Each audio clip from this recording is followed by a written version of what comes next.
Buenos días, Dios les bendiga, o mejor dicho, Dios les continúe bendiciendo, porque de seguro que el Señor desde antes que usted se levantara, pues estaba con usted allí, acompañándole en su vida, y de seguro le vino acompañando porque Él no está encerrado aquí, y está aquí también porque tenemos la bendición de que Él es Espíritu y puede estar en todos lados al mismo tiempo. Para mí es un placer poder compartir con ustedes en esta mañana la palabra del Señor en el marco de esta serie que ya observaron el video, actitud más aptitud, y se le había añadido algo que es igual a altitud. Y hoy yo quiero, revisando lo que Dios podía o quería darles a ustedes y que me encargara en mis manos para compartirlo con ustedes, me di cuenta que esa fórmula debe ser cambiada, y la altitud, en vez de estar de último o como el resultado de la actitud y de la aptitud con P, debería estar al principio. La altitud es lo que hace que la suma de la actitud con C y de la aptitud con P resulten en algo que podemos decir vida, es la vida de cada uno de nosotros.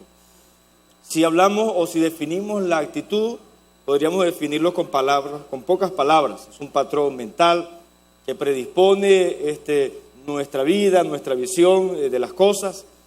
Es una manera de sentir las cosas y expresarlas que permea nuestra vida, hace que lo que otro pueda ver positivo nosotros lo veamos negativo. Así que es como una especie de lente que nosotros nos colocamos para ver la vida. Y en relación con ello, la mayoría de los especialistas en el tema colocan la actitud como la base esencial para la vida y el éxito humano. Y dicen, no, la actitud es lo que determina el éxito de una persona y cuánta vida ella pueda aprovechar.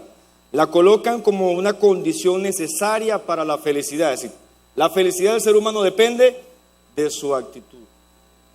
Pero hace tiempo entendí que no era así. La actitud no es lo que determina la felicidad.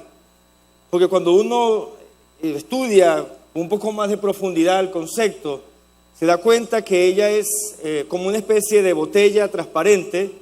El color de ella o el contenido, el tipo de contenido que ella refleje, depende de lo que yo le vierta dentro. Así que la actitud no tiene vida por sí mismo. La actitud es la persona, es el individuo asumiendo una posición ante la vida. Así que lo que es más determinante no es la actitud, sino de qué la lleno, qué vierto dentro de ella para ver la vida. Es lo que encuentro. Entonces la Biblia no enseña eso. La Biblia nos dice que la actitud es la que determina el éxito del ser humano. Y quiero probarlo con unos eventos bíblicos, unos sucesos que encontramos en la Escritura, donde desde el punto de vista de los especialistas del tema hoy en día, esta gente tuvo tremenda actitud, pero no les produjo ni felicidad ni les produjo éxito. El primero que quiero traer aquí a colación es el relato bíblico acerca de la construcción de la Torre de Babel. Esa gente tuvo tan buena actitud, esa actitud estaba tan fuerte en ellos que Dios dijo, nada los hará desistir. Inventaron cosas nuevas que no habían en ese momento. Así que tenían tremenda actitud, mente positiva, como suelen decir los psicólogos y los motivadores. Pero el problema es que ese proyecto fracasó. No sé si llegó a la mitad o menos de la mitad.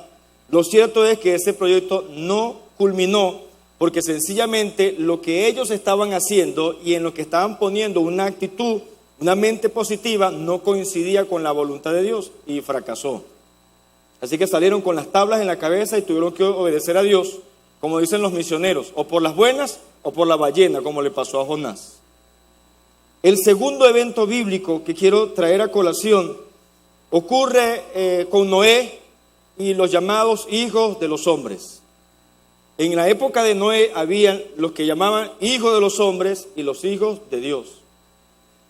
Se llamaban hijos de Dios a los descendientes de Set, los setitas. En su tiempo, en el tiempo de su nacimiento, fue cuando los hombres comenzaron a invocar el nombre de Dios que se entiende como que comenzaron a llamarse por el nombre de Dios, es decir, yo soy hijo de Dios, era como una especie de apellido, como los hijos míos dicen, bueno, yo soy hijo del pastor Pelayo, algo así. Y entonces ocurre que de pronto se unieron los hijos de Dios con los hijos de los hombres. Hay una teoría por allí, pero no es parte del tema, así que no voy a explicar eso. Lo cierto es que la tierra se llenó de maldad y de pecado. Y dice que descendió Dios y miró y vio que todo el mundo se había desenfrenado en su pecado, y aparece un pero, uno de los peros buenos, ¿no? de la Biblia, dice, pero Noé halló gracia ante los ojos de Jehová, porque era varón justo y recto, temeroso de Dios. Y encontramos entonces esa situación allí en Noé. Y dice que los hijos de los hombres estaban envanecidos en sus propias ideas. De hecho, Dios establece que va a raer del globo terráqueo, de la superficie terrestre, a todos los seres humanos. Pero decide salvar a Noé y su familia para con ellos iniciar una nueva generación de seres humanos. Y el método que va a usar para eso es el diluvio. Y para salvarlos a ellos, la construcción de un arca. Jesús nos dice en el Nuevo Testamento que la gente se reía de Noé. Es más, seguían casándose, seguían haciendo fiestas, dice que estaban todos contentos y tenían mente positiva. ¿Sabe qué le decían a Noé? Aquí nunca ha llovido. ¿Cómo vas a hablar tú de un diluvio? Que se van a abrir las fuentes del cielo y nos va a caer lluvia aquí. Eso nunca ha ocurrido. Tú estás hablando de algo que es imposible. Mente positiva. Y me imagino a aquellos hijos de los hombres cada mañana decir, tengo mente positiva, hoy no va a llover. ¿Se da cuenta? No pasó nada. Pero el día en que tenía que comenzar a llover, salieron con la misma mente positiva, pero llovió. Y siguió lloviendo y llovió más todavía, hasta el punto de que lo sepultó el agua que cayó del cielo en forma de lluvia, pero Noé fue salvo. Así que ellos tuvieron tremendamente positiva, tuvieron una actitud tremenda, pero fracasaron también en eso. Y el último de los eventos que quiero mencionarles y que llama la atención, ocurre en el tiempo de los jueces. A principios, o lo narra en los primeros capítulos de Primera de Samuel. Se cuenta que los israelitas fueron a enfrentar a los filisteos, sus eternos enemigos, y salieron derrotados. Estaban en medio de un pecado. Se dice que los hijos de Elí, que era el sumo sacerdote, el orientador espiritual, una especie de pastor del pueblo israelita, habían apartado, estaban en pecado y estaban apartando a la gente de Dios. Así que estaban en pecado todo el pueblo israelita. Fracasaron, perdieron esa batalla, regresaron y todavía se preguntan, Dios mío, ¿por qué nos hiciste fracasar? ¿Cómo es posible que tú nos derrotaste? Qué pena delante de los filisteos. Y entonces dicen, mente positiva, vamos a tener una actitud positiva, vamos a buscar el arca. Si el arca es el símbolo de la presencia de Dios, eso nos va a dar fuerza. Y dice que sacaron el arca del tabernáculo, no habían construido el templo en ese entonces, lo sacaron del tabernáculo y dijeron, mente positiva, hasta gritaron, esos filisteos son papitas para nosotros. ¿Y sabes qué pasó? Los filisteos comenzaron a temblar, y a decir, ay Dios, sacaron el arca, ese le echó un bromón unos cuantos aquí, ¿qué vamos a hacer? Se sentían miedosos los filisteos. Pero ¿sabe qué ocurrió? Llevaron el arca y la pusieron enfrente, porque esa era la orden de Dios para hacerlo. Iban los dos hijos de Elí enfrente, y los de atrás, los soldados, iban ahí envalentonados porque llevaban el arca allí. ¿No sabe qué pasó? Perdieron esa batalla también. Y no solamente eso, le quitaron el arca. Imagínense cómo venía esa gente toda derrotada. Tuvieron mente positiva, pero sencillamente fallaron. Estos casos nos hacen concluir que la actitud no lo es todo. La actitud no es suficiente. La disposición humana para ver algo positivo no es suficiente. Necesita una fuente mejor. Una fuente que le añada poder a su actitud. Una fuente que realmente haga que esa actitud valga la pena tenerla. Y esa fuente es Dios. Todos estos casos revelan una actitud sin Dios. Una actitud sin Dios siempre conduce al fracaso, por muy exitosa que pueda aparentar. Pero quiero hablarles de otros casos distintos, donde también hubo el elemento de la actitud, pero en medio de condiciones muy adversas, no en condiciones tan favorables. Y sin embargo, esta gente tuvieron un éxito, no fueron derrotados en los propósitos que tenían. El primero de ellos es la experiencia de Abraham y el que de él saliera una familia que más adelante se convirtiera en el pueblo escogido de Dios, al que nosotros conocemos como Israel. Y la prueba de que este hombre tuvo éxito en su empresa es el hecho de que ahí, si usted busca en el mapa mundi, va a encontrar que existe una nación que se llama Israel. Tiene su propio presidente, se gobierna por sí solo y más bien presta dinero a otros países del mundo. Abraham vivía en Ur de los Caldeos, que era una ciudad industrializada, como decir Valencia o Maracaibo entre nosotros, o como decir Puerto Ordaz con las empresas básicas del Estado. Era una ciudad económicamente poderosa y Dios los mandó a Canaán, donde era quizás podríamos decir que eran especies de bachaqueros, algo así. Compraban a otros para ellos vender a todo el que pasara por allí. Así que era una población, una tierra de comerciantes. Aquellos eran grandes industriales, estos eran comerciantes. Abraham sale de un territorio donde tenía seguridad económica para venir a un territorio donde no sé qué podría hacer Abraham en ese lugar. Pero lo cierto es que su actitud humana no fue la que determinó su salida, sino su fe en la fuente, que era Dios.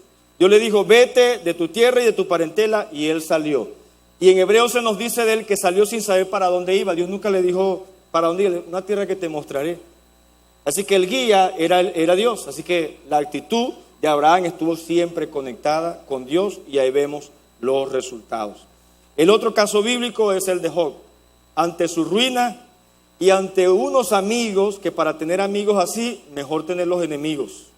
Porque eso parecían clavos hincados todos los días. Tú eres un pecador, eso te pasó porque tú pecaste. Seguro que tú tienes algún rum por ahí con una chica y tu esposa no lo sabe. Seguro que le mentiste a alguien, o seguro que bachaqueaste con alguien o vendiste dólares de manera ilegal, por contextualizarlo en el tiempo de hoy. Ellos le achacaban todos los días a Job que su condición era producto de su pecado. Sin embargo, Job confiaba en su relación con Dios. Y él decía, no, eso no es lo que me tiene a mí así. Hasta que Dios se presentó delante de Job y le ayudó a entender qué era lo que estaba ocurriendo. Y dice, de oídas te había oído, pero ahora mis ojos te ven. Y encontramos entonces esa actitud de Job distinta a lo largo de su sufrimiento, incluso cuando su esposa le pidió que maldijera a Dios. Y él dijo, no puedo hacerlo, no puedo hacerlo. Es más, se negó a achacarle a Dios lo malo. Es más, dijo, Jehová Dios, Jehová quito, yo soy un administrador en esta tierra. Así que siempre mantuvo una actitud inspirada en Dios, y eso le dio la victoria al final de su vida. Está el caso de Samuel.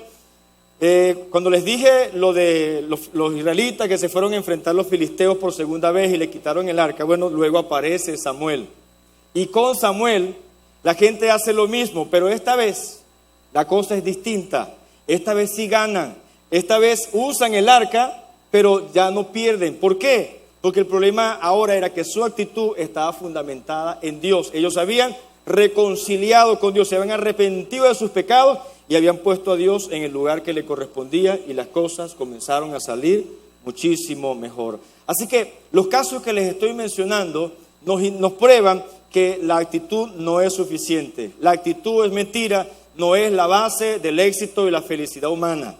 La base del éxito y la felicidad humana tiene que ver con nuestra relación con Dios. No hay otra forma de poder alcanzar eso. Ahora, yo les dije a ustedes que la fórmula de actitud más aptitud cambia no teniendo la altitud al final como resultado, sino al inicio, como el elemento que empodera esos dos aspectos, que es la actitud con C y la actitud con P. Entonces, ¿por qué lo digo de ese modo?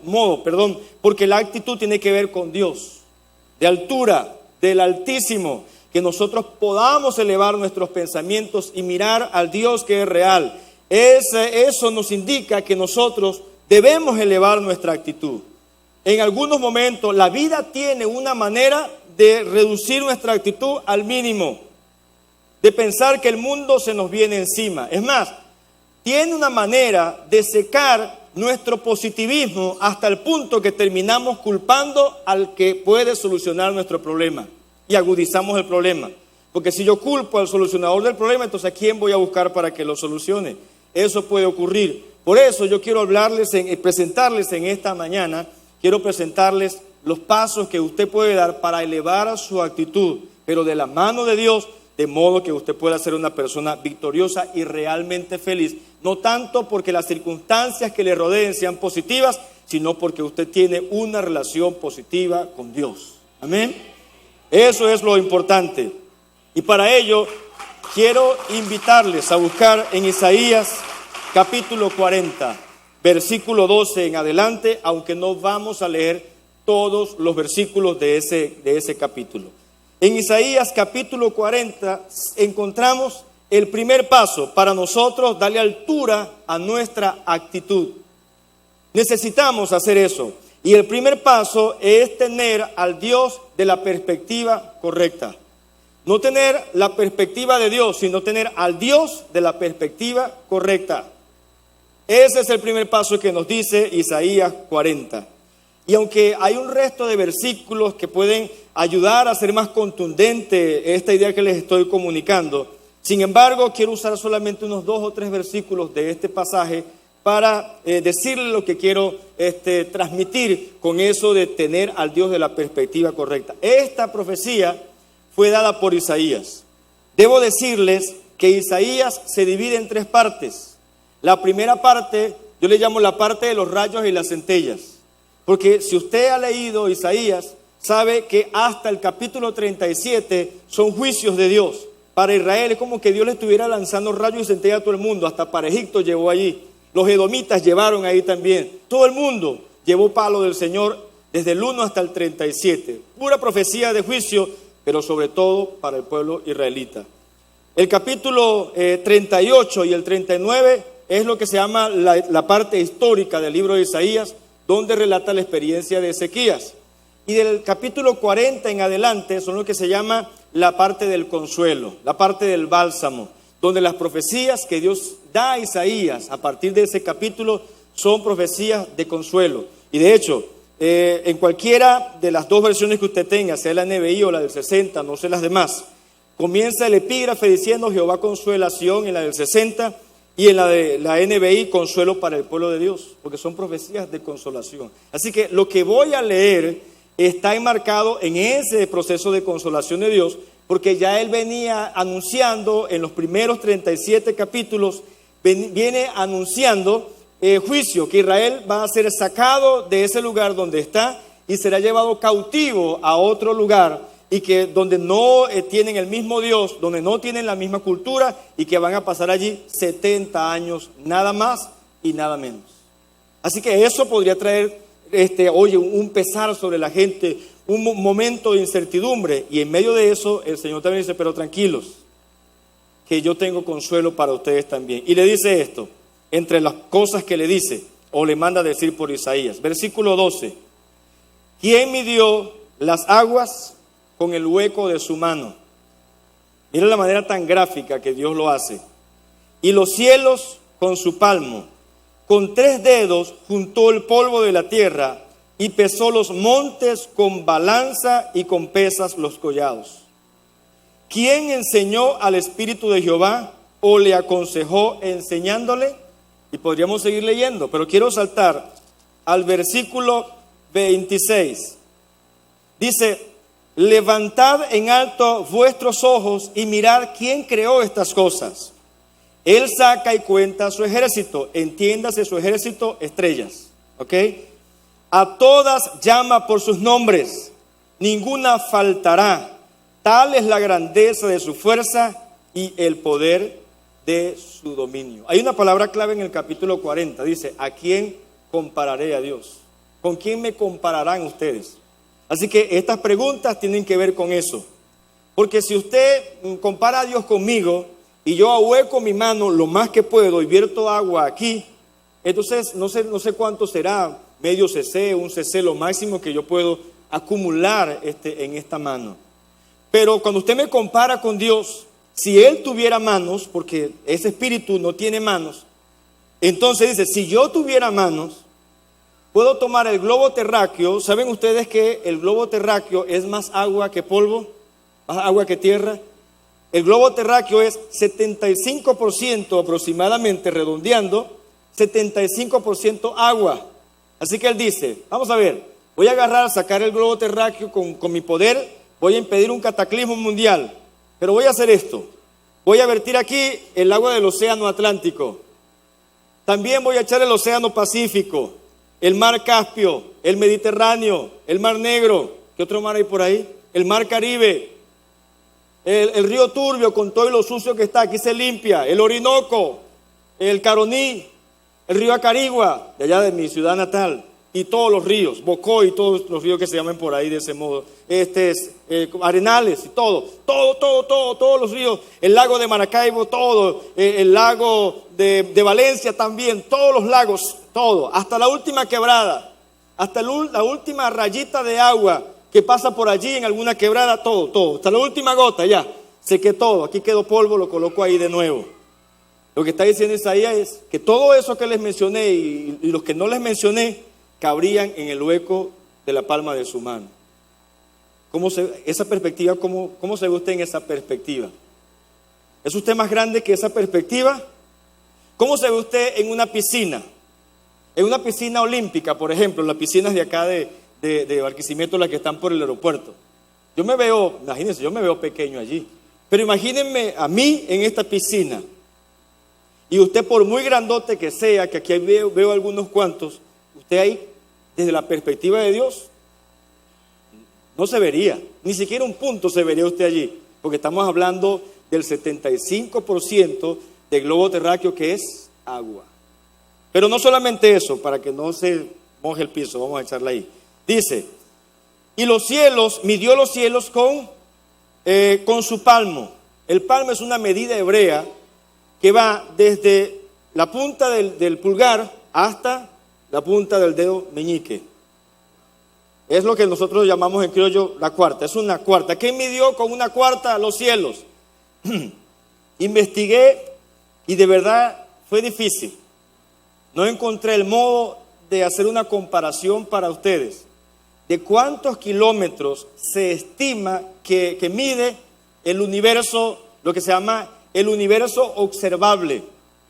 Dicen los científicos, les han colocado ese nombre precisamente porque como no sabemos hasta dónde llega, es hasta dónde lo podemos observar con los telescopios y las sondas que hemos enviado por aquí y por allá. Ellos le llaman el universo observable. Se ha estimado que ese universo observable tiene millones de kilómetros y tiene millones de galaxias. Nuestra galaxia, solamente la llamada Vía Láctea, tiene un diámetro aproximado de 97,000 años luz. Un año luz es la distancia que recorre un haz de luz en un año. Así que a usted no le alcanzarían los días que le restan en esta tierra para poder llegar al final del universo observable. Es más, para medirlo no alcanzarían la cantidad de científicos que van a ir muriendo cada vez con una cintica de 100 centímetros midiendo la distancia. No lo hay, es mucho. Pero miren lo que dice Dios, Él lo puede medir con la cuarta de su mano. Aproximadamente la medida del palmo tenía un promedio de 22,5 centímetros. Probablemente en el caso mío quizás sea menos, en alguno que tenga aquí la mano más grande sea un poquito más. Pero esa es la medida. Todo eso que les estoy diciendo, esos millones, esos miles, esos trillones de kilómetros, caben aquí. No aquí, en la mano de Dios si Él tuviera mano. ¿Cómo queda usted ahí? ¿Cómo se ve usted ahí? ¿Se ve grande todavía o se ve pequeñito? Y usted dice, ay Señor, este problema es muy grande para ti. Y luego dice, con 3 dedos juntó el polvo de la tierra. Las mujeres me van a entender mejor esto. Usted ha escuchado, pásame una pizca de sal. ¿Sabe lo que es una pizca de sal? Esto, 3 dedos. ¿Se acuerda que dijimos que el globo terráqueo es 75% agua? Ya le sacamos todo el agua. Vamos a agarrarlo aquí, lo metemos en un mortero y lo vamos a pulverizar. Vamos a convertirlo en polvo. es el 25% que queda, 25% nada más, lo convertimos en polvo. Dios dice que si Él tuviera manos, lo pudiera agarrar con 3 dedos. ¿Cómo se ve usted allí? ¿Cómo se ve su problema allí en esa perspectiva? Ahora, en el versículo 13 dice: ¿quién enseñó al Espíritu de Jehová o le aconsejó enseñándole? ¿A qué escuela fue Dios? ¿Quién fue el maestro de Dios o del Espíritu Santo? Pero nosotros a veces queremos enseñarnos, Señor, si lo hace de este modo, perfecto. A mí me gusta, Señor, si es ese que te hace musculoso, Señor, ese que blanquito, ojos azules, ese Señor, o esa señora así, cuerpo de guitarra, esa es. Y queremos enseñarle a Dios cómo Él debe hacer las cosas. Pero aquí dice: ¿quién enseñó el Espíritu de Jehová o le aconsejó enseñándole? Nadie. Después dice, donde leímos en el 26, levantad en alto vuestros ojos y mirad quién creó estas cosas. Él saca y cuenta a su ejército. Le dije que estábamos hablando de las estrellas, todo el espacio que sí Él conoce los límites de ese universo. A todas llama por sus nombres, ninguna, fíjese cómo le dice al profeta: me vas a colocar esto, que ninguna me falta, es decir, ninguna se me escapa. Y dice: tal es la grandeza de su fuerza y el poder de su dominio. Investigué y conseguí lo siguiente: solamente en nuestra galaxia hay un estimado de 300,000 millones de estrellas, solamente en nuestra galaxia. Pero escuche esto: existen aproximadamente 100,000 millones de galaxias en el universo, cada una de ellas con un aproximado de 300,000 millones de estrellas. Dice que son muchas, ¿verdad? No hallaríamos dónde poner los ceros para poder reunir expresar esa cantidad de modo numérico. No lo lograríamos. Pero ¿sabe qué dice? A todas las llama por su nombre. De repente esta se llama Chispita, porque chispea así, ¿verdad? Esta es blanquita porque la luz es más blanca, y esta se llama amarillita. Esta se llama colorita porque es más colorida, y así de repente le pone por jugar un poco, ¿no?, con este conocimiento. ¿Y cómo que usted dice que Dios se olvidó de usted? ¿Y cómo es que usted dice que Dios se olvidó de su problema? ¿Y cómo es que dice usted que Dios se olvidó de lo que usted viene pidiéndole hace como 20 años más o menos? ¿Cómo usted dice que a Dios se le olvidó que usted no tiene trabajo? ¿Cómo es que usted dice que Dios se le olvidó que usted necesita un aumento de sueldo? ¿Cómo es que usted dice que está orando por ese muérgano y no lo cambia? ¿Cómo es que usted dice que está orando por ella y tampoco cambia? ¿Cómo dice usted eso? Si Él no olvida esta cantidad de estrellas que tienen menor valor que usted. Es más, la Biblia dice que Él sabe hasta el pelo que usted está pendiente de todos los cabellos que se le caen diariamente. Usted está pendiente de eso. ¿Sabe cuánto le creció su pelo anoche? No lo sabe, ¿verdad? Él sí lo sabe. Y usted no es más valioso que un pedazo de cabello. Usted no es más valioso que un pedazo de masa incandescente en el espacio. ¿No es más valioso usted que eso? Entonces se da cuenta la perspectiva. Por eso el primer paso es tener al Dios de la perspectiva correcta. Porque nada más con mirarlo a Él desde este punto de vista cambia nuestra perspectiva. Todas las cosas se acomodan en su debido lugar. Fíjese lo que ocurre con los que tienen esta perspectiva. Y lo vemos en Apocalipsis, por ejemplo.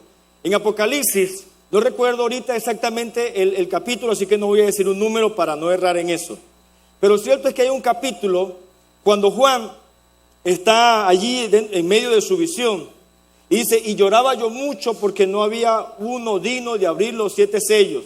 Y luego dice: y aparece uno como inmolado, el cordero que fue inmolado. Bueno, en ese mismo capítulo ocurre algo que es paradójico, algo que es como incoherente. Porque ese que Juan lo ve como un cordero inmolado es un cordero que ha sido sacrificado. Así que estaba ahí vivo, pero estaba lleno de sangre, me imagino, con las heridas y todo lo demás. Pero más adelante dice: y ese es el león de la tribu de Judá. Y uno dice: o es el león o es el cordero. Entonces uno entiende, son las dos cosas. Solo que desde la perspectiva de Dios, ese cordero en realidad es un león. Porque ese cordero dio su vida para que nosotros recibiéramos el perdón de nuestros pecados. Pero resucitó como un león rugiente para sellar nuestra victoria en Cristo Jesús.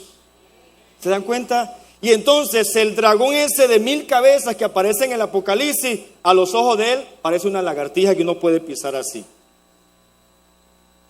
¿Ven cómo cambia la perspectiva cuando tenemos al Dios de la perspectiva correcta? Y el hombre ese que usted dice no puede cambiar, no cambia, la mentalidad no cambia. Tengo 3 meses diciéndole que ponga el bombillo en el baño y nada. Bajo la perspectiva de ese Dios, entonces usted debe entender que usted no lo puede cambiar a él, pero Dios sí. Dios sí puede cambiar a ese hombre y que puede cambiar a esa mujer también. Usted y yo vamos a hacer una oración a Dios.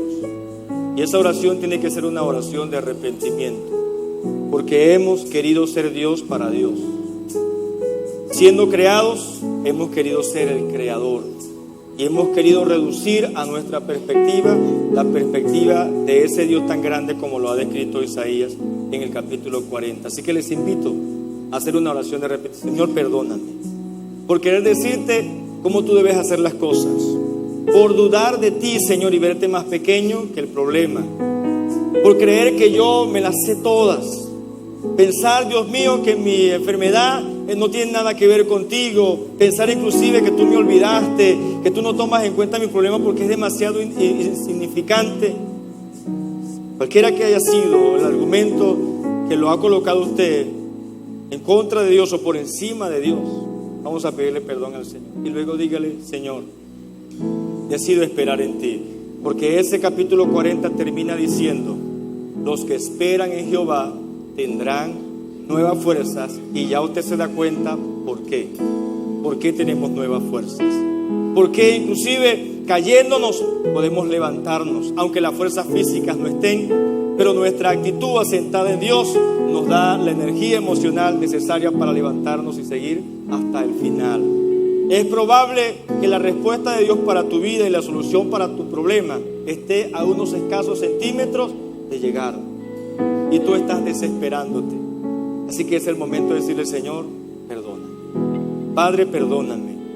Perdóname, Señor Jesucristo, por los momentos que he dudado, por los momentos, Dios mío, en los que me he mantenido en desesperación, olvidando tu gracia, olvidando tu tamaño, olvidando que la medida que tú usas, Señor, para medir nuestros problemas, nuestras peticiones y nuestras situaciones, no son los centímetros, no son las medidas humanas, sino son las medidas tuyas, las de tu reino, Señor, que son mucho más amplias que las nuestras.